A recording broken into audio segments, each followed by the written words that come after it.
Hello guys, আসসালামু আলাইকুম। কেমন আছেন সবাই? আশা করি ভালোই আছেন। সো আজকে বের হলাম একটা ইলেকট্রিক স্কুটার কেনার জন্য ঢাকা শহরে। বর্তমানে ঢাকা শহরকে পুরো দেশে না পুরো পৃথিবীতে তেলের যে ক্রাইসিস চলছে, আসলে তেলের গাড়ি কিনা অনেক বড় ঝামেলা, কারণ তেলের জন্য ঘন্টার পর ঘন্টা লাইনে দাঁড়িয়ে থাকতে হবে। সো এই মুহূর্তে আমি যাচ্ছি ইলেকট্রিক বাইক কিনতে। Let's go.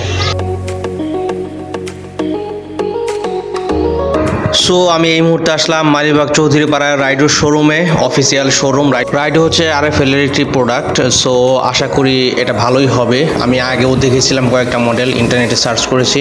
সো ভিতরে ঢোকার পর তাদের ম্যানেজার আমার সাথে কথা বললো এবং তারা তাদের অতি জনপ্রিয় মডেল দেখালো, রাইডো ব্লেজ প্রো, এবং তার স্পেসিফিকেশন আমাকে বুঝিয়ে দিল।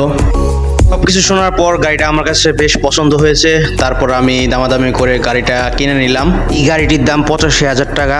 আমি বাজারে আরো ভালো করে অ্যানালাইসিস করে দেখেছি, 85,000 টাকায় এরকম গাড়ি আর কেউ দিচ্ছে না।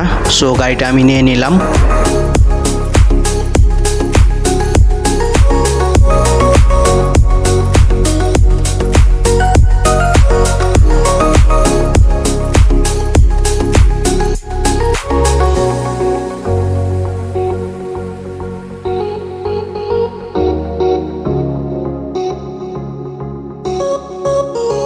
সবকিছু কমপ্লিট করার পর ম্যানেজার আমার হাতে গাড়ির চাবি তুলে দিল।